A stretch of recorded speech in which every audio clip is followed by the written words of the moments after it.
Mesdames, Messieurs, bonjour et bienvenue à la Villa Masséna, au musée Masséna, où nous allons aujourd'hui visiter les salons et le jardin tel qu'il était en 1898, à partir de 1900 d'ailleurs, où la famille a inauguré et a vécu jusqu'en 1917.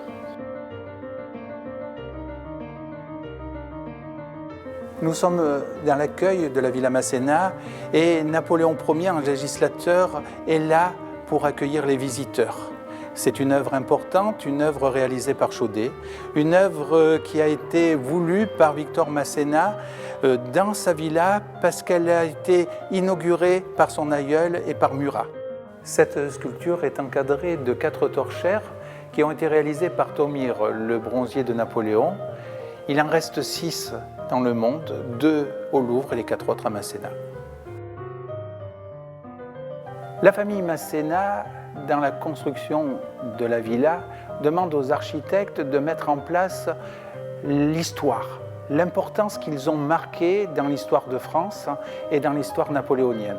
C'est ainsi que dans le Grand Salon, vous avez des tableaux qui ont été faits par Grolleron et qui représentent la bataille de Rivoli ou la bataille d'Essling. Lorsqu'on approche du tableau et qu'on regarde les détails, on voit que Grolleron a toujours souhaité mettre Masséna au centre de l'action.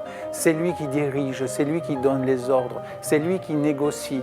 Dans chacun de ces tableaux, Masséna est la personne qui va faire évoluer l'histoire et qui va permettre à Napoléon de devenir cet empereur qu'il est dans l'histoire aujourd'hui. Si le Grand Salon met en avant Masséna et toutes ses batailles, le salon des portraits est réservé plutôt à Madame et un salon qui met en avant et qui rend hommage aux personnes qui ont compté pour la famille Masséna, Napoléon Ier, Napoléon III et Eugénie.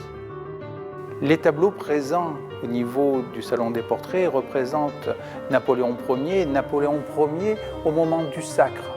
C'est un tableau officiel et important. On est à une époque où on ne fait pas des reproductions photographiques, mais on fait des copies de tableaux officiels. Et ces tableaux sont reconnus et importants. D'ailleurs, les 2 autres tableaux, Napoléon III et Eugénie, sont des copies des œuvres de Winterhalter. D'ailleurs, lorsqu'on regarde l'importance, Napoléon III et Eugénie, sur cette œuvre-là, montrent le côté impérial. Et puis, Madame Masséna, la mère de Victor, était grande dame de cérémonie d'Eugénie, ce qui met toujours un lien entre les œuvres choisies dans les salons et la façon dont la famille a vécu tout au long de l'histoire. Nous arrivons dans la salle à manger. Cette salle à manger, qui est faite pour les 6 personnes qui vivent dans la villa, a une particularité, c'est son jardin d'hiver. Ainsi, grâce à ce jardin d'hiver, la famille Masséna peut profiter du jardin sans se soucier des intempéries.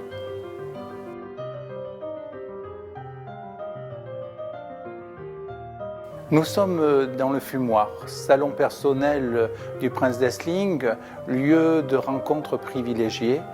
Le prince a souhaité que ce décor soit lié à l'Antiquité et on le retrouve par rapport aux dessins que nous avons sur les portes et sur les pans de mur. Le mobilier que nous voyons dans le fumoir a été importé de Paris. Il avait été acheté à l'époque par la famille Masséna dans les appartements de Napoléon Ier. Il n'y a pas que dans le salon personnel du prince que les meubles et le décor est importé. Toutes les portes, les trumeaux de portes et les boiseries situées dans les salons que nous avons visités proviennent du château de Gauvonne, près de Turin.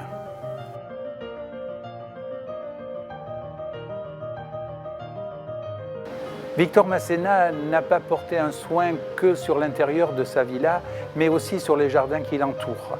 Il a fait appel au plus grand paysagiste de l'époque, qui était versaillais, pour dessiner, côté promenade des Anglais, un jardin à l'anglaise et un jardin plus intime à la française.